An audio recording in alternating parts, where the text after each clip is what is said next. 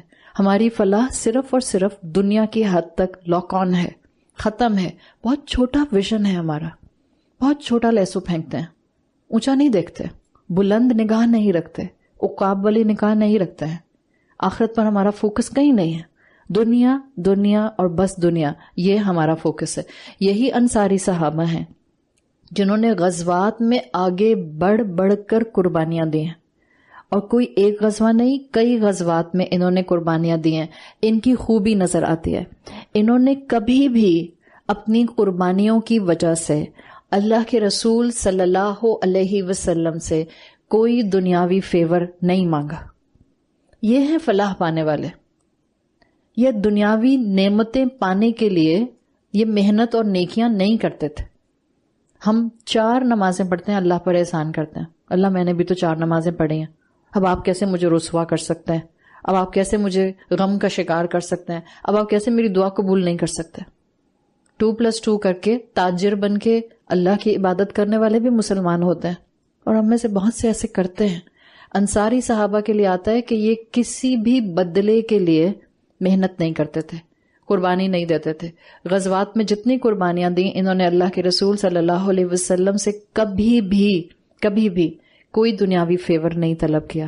ان کی کیفیت تھی جس کو اللہ کے رسول صلی اللہ علیہ وسلم کی حدیث سے سمجھا جا سکتا ہے.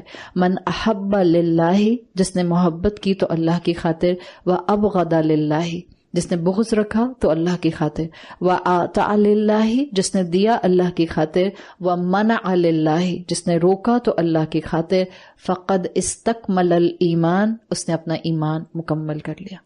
آپ کی محنتیں، آپ کی محبتیں، آپ کا اٹھنا بیٹھنا، آپ کی پریفرنسز، آپ کی چوائسز صرف اللہ کے لیے ہو جائیں تو آپ فلاح کے راستے پر چلنے والی محسن ہیں. اور یہ انصاری صحابہ تھے جن کا سارا فوکس اور توقعات اللہ کے ساتھ تھی. اگر توقع یہ ہے کہ انسانوں سے توقعات کے انبار ہیں، آپ فلاح کے راستے پر نہیں ہیں. تمام کلاسیکل اسکالرز مفلح انسان کی خوبیاں ایسے ہی بتاتے ہیں. ایک مفلح انسان کسی انسان سے توقعات کے انبار نہیں رکھتا. میں نے اس کے ساتھ بھلا کیا، اب اس کو چاہیے کہ میری بات کو غور سے سنیں. آپ نے لا کر مجھے تحفہ دیا اور پھر اس کے بعد مجھ سے ایکسپیکٹ کیا، آپ کو چاہیے کہ اب مجھے آپ زیادہ وقت دیں، بیکاز میں نے آپ کو اتنا بڑا تحفہ لا کے دیا ہے، اس لیے میں تحفہ ہی نہیں لیتی. Easy life. آپ کو تحفہ دینا ہے، دعا دے دیجئے، کافی ہے میرے لیے، الحمدللہ. یہ مائنڈ سیٹ نہ رکھیں کہ کسی انسان کو آپ نے کوئی بھلائی کا معاملہ اس کے ساتھ کیا، اب آپ ان ریٹرن اس سے کچھ توقع رکھ رہے ہیں. اگر آپ نے اتنی بھی توقع رکھی کہ میں نے کیونکہ فلاں کے ساتھ اچھائی کیا، فلاں مجھے وقت دے گا، فلاں مجھ سے زیادہ بات کرے گا، فلاں میرے ساتھ زیادہ ٹائم سپینڈ کرے گا، آپ کا فوکس فلاح نہیں ہے، دنیا ہے. انسان پر آپ نے اپنا لیسو پھینک دیا. پھینکنا تھا تو خالق تک پھینکتے، وہاں تک پہنچتے. توقع رکھنی تھی تو رب سے رکھتے. اس کی 2 انگلیوں کے درمیان میں تمام انسانوں کے دل ہیں، تو جس کے لیے چاہے آپ کا دل کھول سکتا ہے اس سے مانگے. انسانوں سے کیوں مانگتے ہیں؟ اپنے جیسے کمزور انسانوں سے کیا مانگنا؟ مت کریں. للہیت کو ڈیویلپ کریں، فلاح آپ کے اندر آئے گی. اسکالرز لکھتے ہیں کہ انصار سے زیادہ کوئی ڈیزرو نہیں کرتا تھا کہ رسول اللہ صلی اللہ علیہ وسلم کی ایکسٹرا توجہ اور وقت ان کو ملتا، لیکن وہ کبھی اللہ کے رسول سے ڈیمانڈ نہیں کرتے تھے، اس لیے کہ ان کا فوکس رب تھا، ان کا فوکس آخرت تھی، ان کا فوکس آخرت کی فلاح تھی. اسی طرح سے نیریشنز میں ایک نیریشن آتی ہے کہ مدینہ میں جو انصاری صحابہ تھے، ان کے پاس ایک کنواں تھا جو بالکل شہر سے باہر تھا، اور وہاں اس کنویں تک ان کو اپنے جانور لے جانے پڑتے تھے تاکہ جانور پانی پی لیں اور فریش ہو جائیں. تو روٹین میں یہ بہت دور نکل کر جاتے تھے، مڈل آف دا سٹی میں اگر رہتے تھے تو ان کو شہر کے آؤٹ اسکرٹس میں جانا پڑتا تھا جانوروں کو پانی پلانے کے لیے. اب ایک دفعہ ایسے ہی کچھ نوجوان مل کر، انصاری صحابہ نوجوان تھے، یہ اپنے جانوروں کو پانی پلا کر واپس آ رہے تھے. گرمی کا وقت تھا، شدید دھوپ تھی، تو ایک صحابی کو خیال آیا، انہوں نے کہا کہ کیوں نہ ہم اللہ سے دعا کریں کہ اللہ تعالیٰ ہمیں مڈل آف دا مدینہ کنواں دے دے پانی کا، تاکہ ہمیں اتنی دور نکل کر نہ آنا پڑے اور ہم اتنا تھکے نہیں. پھر ان صحابی نے یہ بھی کہا کہ آخر اللہ تعالیٰ نے مکہ کی ویلی کے بالکل مڈل میں بھی تو زمزم کا کنواں دیا ہے، تو اللہ چاہے تو ہمیں مدینہ کے درمیان میں بھی دے سکتا ہے. تو آج ہم سب مل کر دعا کرتے ہیں، یا آج ہم دعا کرتے ہیں کہ اللہ تعالیٰ ہمیں مدینہ کے درمیان میں کنواں دے دے. اب ان سب نے فیصلہ کیا کہ ٹھیک ہے، ہم مسجد جب نماز کے لیے جائیں گے تو ہم وہاں پر خاص اللہ سے دعا کریں گے. سب بہت خوش ہو گئے کہ ٹھیک ہے، یہ تو بہت بہترین دعا ہے، اور یقین کی کیفیت الحمدللہ ان کی اپنی تھی کہ ہم دعا کریں گے تو اللہ تعالیٰ سنیں گے. اب جب انسان کسی حاجت سے جاتا ہے، ظاہری بات ہے جب آپ بہت ڈیسپریٹ ہوتی ہیں، جس دن آپ کو واقعی اللہ سے کوئی خاص دعا مانگنی ہوتی ہے، اس دن آپ کا نماز پڑھنے کی کیفیت کا معاملہ، اور جس دن صرف آپ کو اپنا فرض پورا کرنا ہوتا ہے، اس دن آپ کا نماز پڑھنے کا معاملہ بالکل الگ ہوتا ہے. مثال کے طور پر آپ نے ایگزامز دیے ہیں، آپ نے گریجویشن کے ایگزامز دیے ہیں، یا آپ نے اے لیولز کے ایگزامز دیے ہیں، یا آپ کے بچے نے دیے ہیں، اور آج اس کا رزلٹ آنے والا ہے. اب وہ جو بچہ آپ کا آج فجر کی نماز پڑھے گا، اگر 8 بجے رزلٹ آنا ہے، تو وہ جو اس دن نماز اور وضو ہوگا اس کا، کلاسیکل وضو اور کلاسیکل نماز، جائے نماز بالکل پرفیکٹ ڈائریکشن میں بچھی ہوئی ہے، اور اماں سے کہہ رہی ہے اماں ایک موٹا دوپٹہ بھی دے دیں. ویسے تو بس چلے تو بچیاں ٹوپی میں ہی نماز پڑھ لیں، بھائی بھی تو پڑھتا ہے، میں بھی پڑھ سکتی ہوں، لیکن آج پراپر موٹا دوپٹہ بھی چاہیے. اماں چادر دے دیں، دوپٹہ دے دیں. اماں بھی حیران ہوتی ہیں، اچھا آج کیا ہے؟ وہ آج رزلٹ آ رہا ہے نا. یہ جو نماز کی کیفیت ہوتی ہے، حاجت ہے نا آپ کو کوئی اللہ سے اپنی بات منوانی ہے، تو نہ صرف آپ کی باڈی لینگویج، آپ کے چہرے پہ وہ حاجت محسوس ہوتی ہے. جس دن آپ کو کوئی حاجت نہیں منوانی ہوتی. تو ظاہر ہے یہ صحابہ تھے، ایمان میں بہت آگے تھے. کہا جاتا ہے کہ جب یہ نوجوان صحابہ، انصاری صحابہ مسجد پہنچے ہیں تو ان کے چہرے پر ایک خوشی اور ایک حاجت کی کیفیت تھی. اب اللہ کے رسول صلی اللہ علیہ وسلم اس وقت مسجد میں موجود تھے جب یہ صحابہ آئے. اللہ کے رسول صلی اللہ علیہ وسلم نے ان سب کو دیکھا. اب کوئی بھی مخلص انسان کسی بھی دوسرے انسان کو جب دیکھتا ہے جن سے خاص طور پہ وہ محبت کرتا ہے، تو وہ باڈی لینگویج سے، فیشل ایکسپریشن سے بہت کچھ پہچان جاتا ہے. آپ اپنی اماں کے گھر جائیں اور آپ اس دن کم بولیں تو آپ کی اماں کو بس پتہ چل جائے گا کہ کوئی پریشانی ہے. ابھی آپ نے زبان سے کچھ بھی نہیں کہا ہوتا، مگر آپ کی اماں گیج کر لیتی ہیں سم تھنگ از رانگ. یا آپ کا بچہ آج بالکل بجھا سا ہے، آج چہک نہیں رہا، آج ہنس نہیں رہا، آج بہت زیادہ ڈیمانڈ نہیں کر رہا، تو اماں کو پتہ چل جاتا ہے کہ کوئی پریشانی ہے. اب تو اللہ کے رسول تھے صلی اللہ علیہ وسلم، رحمت للعالمین. اللہ کے رسول صلی اللہ علیہ وسلم نے ان سے دریافت کیا کہ کیا ماجرا ہے. انہوں نے بتایا اپنا سارا معاملہ کہ آج ہم اللہ سے دعا کریں گے کہ اللہ تعالیٰ ہمیں مدینہ کے درمیان میں ایک پانی کا کنواں دے دے تاکہ ہمیں اپنے جانوروں کو اتنی دور لے کر نہ جانا پڑے. اللہ کے رسول صلی اللہ علیہ وسلم نے مسکرا کر کہا مرحباً بالانصار، انصار تم سب کو ویلکم ہو. اور پھر اللہ کے رسول صلی اللہ علیہ وسلم کی نریشن کا مفہوم آتا ہے. آپ نے فرمایا کہ آج انصار جو مانگیں گے وہ ان کو عطا کیا جائے گا. تو اس نوجوان نے جو نوجوان انصاری صحابی تھے جن کا آئیڈیا تھا، انہوں نے کہا جو بھی مانگیں گے. تو اللہ کے رسول صلی اللہ علیہ وسلم نے کہا جی ہاں، جو بھی مانگیں گے وہ آپ کو عطا کیا جائے گا. اب انہی صحابی نے جن کا آئیڈیا تھا، انہوں نے کہا کہ اچھا ہولڈ آن، ہم ذرا مشورہ کر لیں. اب جو چاہیں گے وہ ملے گا، تو obviously بلینک چیک آ گیا نا ہاتھ میں، تو بلینک چیک کون جانے دیتا ہے. تو انہوں نے کہا اللہ کے رسول رک جائیں، ہم ذرا آپس سے مشورہ کر لیں. آپ کو ان کا مائنڈ سیٹ نظر آ رہا ہے. ان کا مائنڈ سیٹ جب ان کو اتنی بڑی اپرچونٹی نظر آئی کہ کوئی عام انسان تو کہہ نہیں رہا، اللہ کے رسول ہیں صلی اللہ علیہ وسلم، اور وہ کہہ رہے ہیں کہ آج جو یہ مانگیں گے ان کو مل جائے گا. تو ان کو معلوم تھا کہ اس دنیا کی حقیقت کیا ہے اور اللہ کے رسول کی اس بات کی ویلیو کتنی ہے. ان کو معلوم تھا کہ دنیا اور ما فیہا جو کچھ ہے وہ ملعون ہے، لعنت زدہ ہے، اس میں کوئی ایس سچ اتنی ویلیو نہیں ہے، یا وہ عارضی ہے، یا اس کے اندر بہرحال فنا کا ایلیمنٹ ہے. تو آٹومیٹیکلی جب انہوں نے آپس سے مشورہ شروع کیا، یہاں پہ بہت پریکٹیکل بات میں ذہن میں آ رہی ہے. آپ کی فرینڈ ہے اور آپ کو لوئی وٹون کا بیگ لا کر دیتی ہیں اور آپ سے کہتی ہیں، ظاہری بات ہے وہ لوئی وٹون کا ٹیگ اوپر سے اتاریں گے تو نہیں نا، اتار کر اس کے لوگوں کے ساتھ آپ کو دیتی ہیں، اور آپ کہتی ہیں اتنا مہنگا تحفہ مجھے دینے کی ضرورت نہیں تھی، ضرورت نہیں ہے، میرے پاس ہلکے پھلکے بیگ بھی ہیں اور کافی ہیں، میری ضرورت پوری ہو جاتی ہے. آپ کی فرینڈ کہتی ہے کتنی ناشکری ہو، کتنی ناقدری ہو، میں نے تم کو 5 لاکھ کا بیگ دیا اور تم نخرے ختم نہیں ہوتے تمہارے. اور آپ حقیقتاً کہہ رہی ہیں کہ لوئی وٹون ہو یا آپ کے پاس کیٹ اسپیڈ ہو یا کوئی بھی بیگ ہو، آپ کو کوئی فرق نہیں پڑتا ہے. آپ کہہ رہی ہیں واقعی مجھے کوئی فرق نہیں پڑتا بیکاز بیگ چیز ہی ڈالنی ہے نا, میں کوئی بھی چیز کسی بھی چیز میں اپنا سامان ڈال کے آرام سے لے جا سکتی ہوں.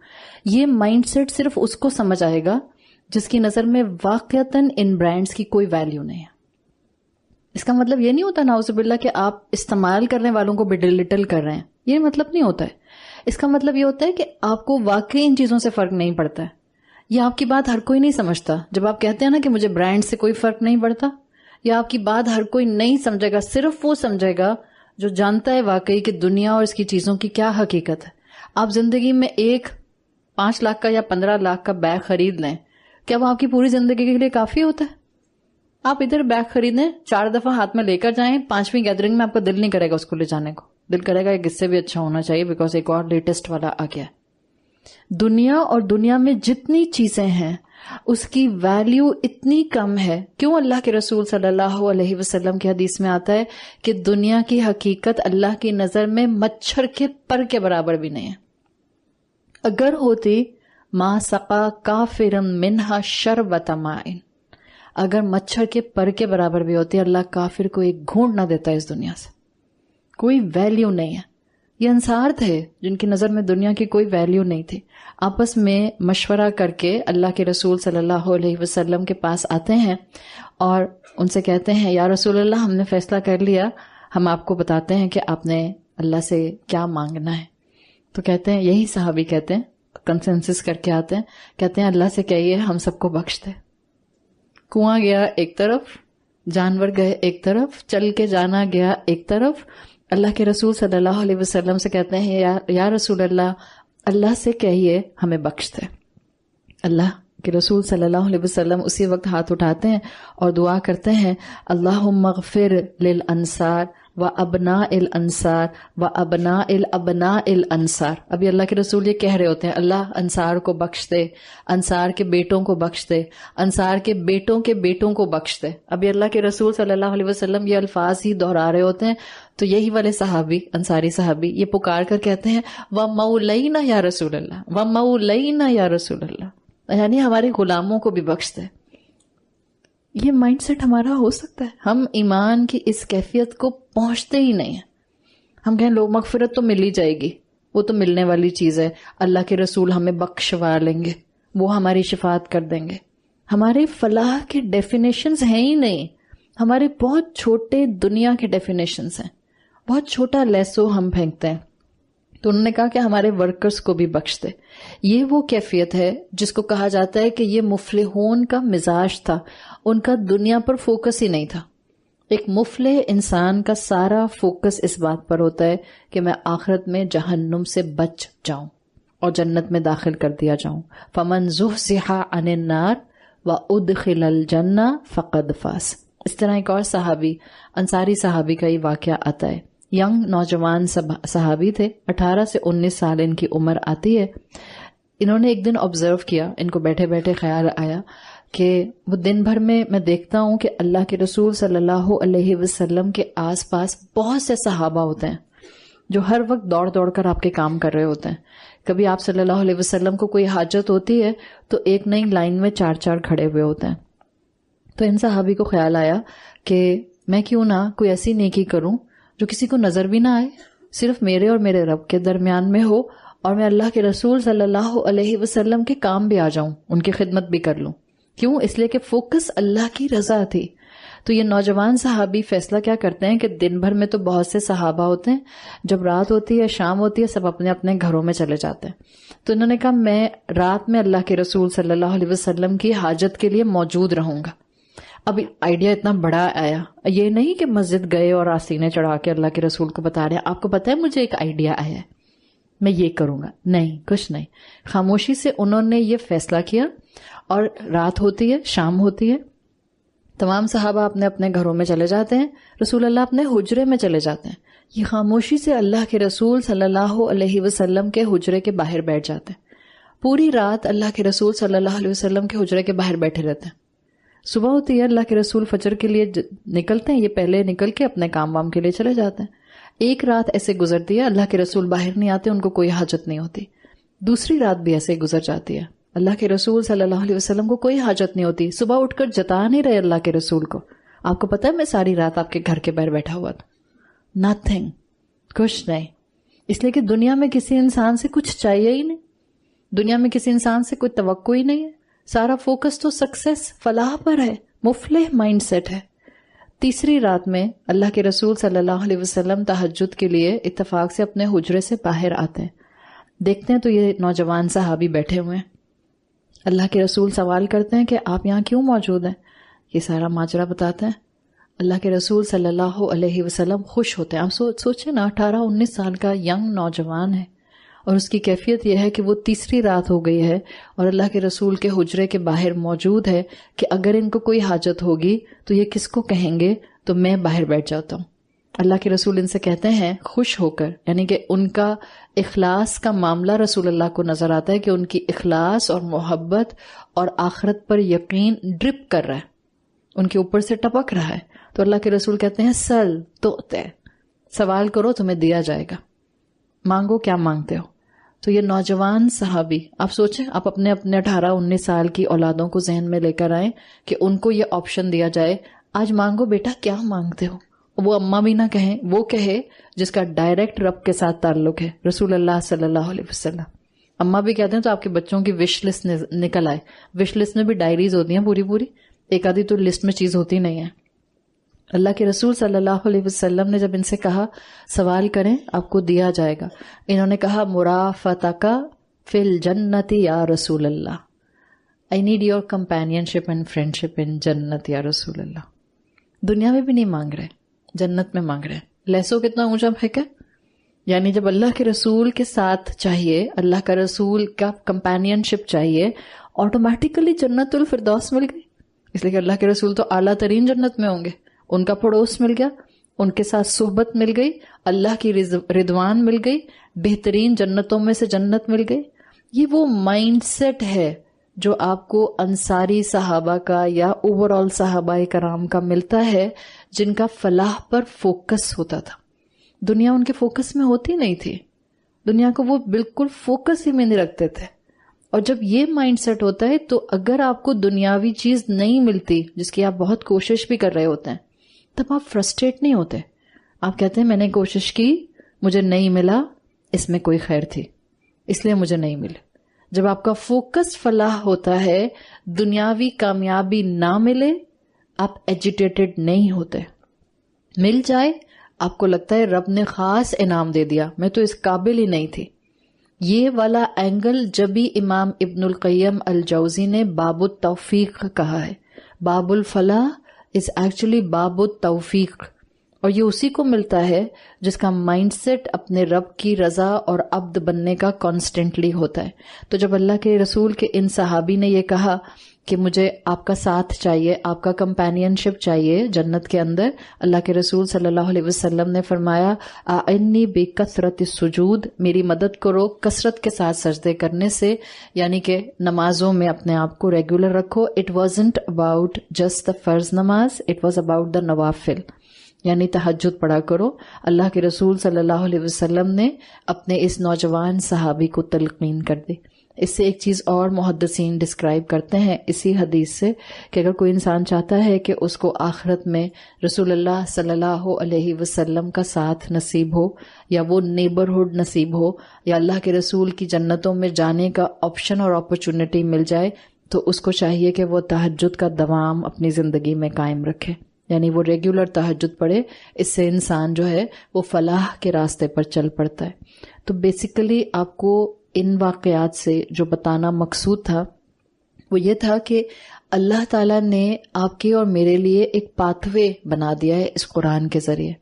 اگر ہم چاہتے ہیں کہ ہم اپنے آپ کو اللہ کے بتائے ہوئے دین کے مطابق چلائیں تو اپنا فوکس آخرت کے کامیابی کے سٹینڈرڈ پر کر لیں. حسنہ بھی جب دنیا کا مانگیں تو اس حساب سے مانگیں جو آپ کو آخرت میں فائدہ دے گا. جیسے امام حسن البصری کی اگر آپ ایکسپلینیشنز پڑھیں جو انہوں نے ربنا آتنا فی الدنیا حسنہ وفی الآخرۃ حسنہ کے بارے میں لکھی ہیں، وہ کہتے ہیں دنیا کا حسنہ دنیا کی نعمتیں نہیں ہیں. وہ کہتے ہیں دنیا کا حسنہ ہے علما نافعا، عملا متقبلا ورزقا طیبا. ان کی نظر میں جو دنیا کا حسنہ ہے وہ یہ ہے، اور ہم دنیا کا حسنہ سمجھتے ہیں کہ آخرت میں بھی فائدے ہوں اور اللہ دنیا بھی بہترین لگزوریس لائف سٹائل کی دے دے، یعنی یہاں پر بھی A1 ٹاپ کلاس اسپاؤس مل جائے، A1 ٹاپ کلاس گھر مل جائے، A1 ٹاپ کلاس بچے مل جائیں، ہر چیز میری ٹاپ نوچ ہو، لگزوریس ہو، کبھی مجھے کوئی غم ٹچ نہ کرے، اور یہ میری دنیا کا حسن ہو۔ یہ آپ کا کریٹ کیا ہوا ڈیفینیشن ہے۔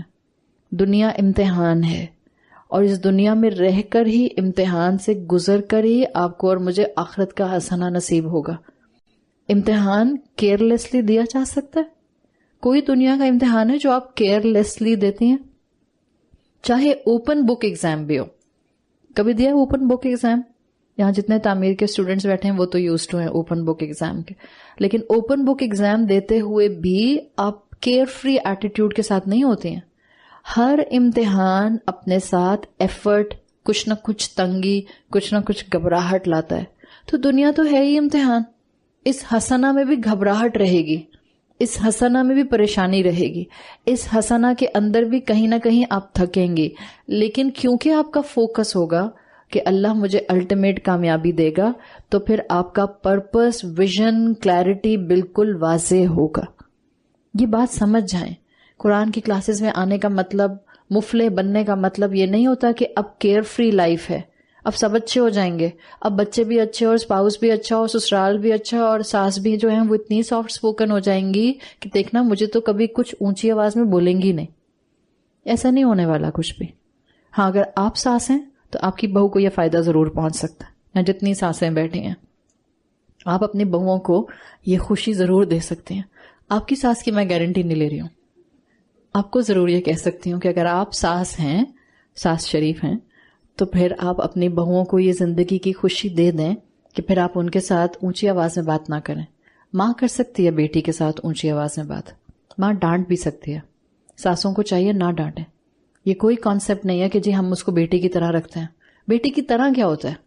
وہ جو ہمارے معاشرے میں کلچر میں ایک چیز تھی نا، یہ میرا منہ بولا بھائی ہے۔ دیر از نو کانسیپٹ آف منہ بولا بھائی۔ بھائی بھائی ہوتا ہے، جو بھائی نہیں ہے وہ بھائی نہیں ہے، that's it, and of the story. Cultural چیز مت اڈاپٹ کریں جو کہ دین کے خلاف ہے۔ وہ کلچرل چیز جو دین میں ایبزارب ہو سکتی ہے، شریعت کی بریکٹ میں آ سکتی ہے، اس کو اڈاپٹ کرنے میں کوئی مذائقہ نہیں ہوتا، بٹ ہر وہ کلچر کی چیز جو آپ کی شریعت سے ٹکراتی ہے، جسٹ سمپلی لیو اٹ، چھوڑ دیں اس کو۔ وہ آپ کو کامیابی کے راستے پہ نہیں لے کے جائے گی۔ منہ بولا بھائی کوئی چیز نہیں ہوتی ہے، وہ ہے آپ کا نامحرم، نامحرم ہی رہے گا۔ آپ کتنی دلیلیں دے دیں، اتنا شریف، آنکھیں نیچے رکھتا ہے، دیکھتا نہیں ہے، بات بھی ایسے کرتا ہے، آپ جناب کرتا ہے، آپ کتنی بھی دلیلیں دے دیں، اسلام نے کہہ دیا منہ بولا بھائی، کوئی منہ بولا بھائی نہیں ہوتا، وہ آپ کا نامحرم ہے، وہ نامحرم ہی رہے گا۔ اسی طرح سے آپ کی بہو جو ہے وہ آپ کی بیٹی نہیں ہے، وہ بہو ہے، اس کو بہو کی طرح ٹریٹ کریں۔ جس کا فوکس کامیابی آخرت کی ہوتا ہے، وہ ہر دن اپنی ذات کے اندر ایک محنت کر رہا ہوتا ہے۔ محسن ایسا نہیں ہوتا کہ جس کو ایزی فلوٹنگ مل جاتی ہے کہ اب تو میں محسن بن گئی ہوں، اب میرا ایمان کا لیول بڑا ہائی ہے، تو اب مجھے کوئی بہت زیادہ ایفرٹ نہیں کرنا پڑتا روز روز۔ کیا محسن ایسا ہوتا ہے؟ محسن کو ہر دن وہیں سے شروع کرنا پڑتا ہے محنت کا معاملہ جہاں سے اس نے کل چھوڑا تھا۔ محسن، مفلح، کلٹیویٹر، کسان، یہ سارے ملتے جلتے الفاظ ہیں۔ کسان کیا کرتا ہے؟ بیج ڈال کے فارغ، چلو بھائی اب میں 6 مہینے کے بعد جاؤں گا تو فصل کھڑی ہوئی ہوگی۔ ایسے ہوتا تو کیا ہی بات ہوتی۔ تو فلاح پانے والا، عربی زبان میں فلاح کسان کو کہتے ہیں، فارمر۔ آپ کیسے مفلح بنتے ہیں؟ آپ کو کیسے مفلحون کی کیٹیگری نصیب ہوتی ہے؟ جب آپ ایک کسان کی طرح کام کرتے ہیں۔ کسان ایک دن بیج ڈال کے آئے گا، اگلے دن صبح صبح اٹھ کر جائے گا کہ جانور وہاں، پرندے وہاں آ کر اس کا بیج نکال کر نہ کھا جائیں، پھر اس کے بعد اس میں پانی ڈالے گا، پھر اپنے کھیت کی ویڈنگ کرے گا تاکہ وہاں جڑی بوٹیاں نہ آ جائیں۔ It's a constant day to day cultivation practice. آپ کو بھی روز پریکٹس کرنی ہے۔ آپ عشاء پڑھ کے رات میں سوتی ہیں اور بستر پر لیٹتے ہیں، آپ کہتی ہیں شکر الحمدللہ آج میں نے 5 نمازیں پڑھ لی، اب کل چھٹی،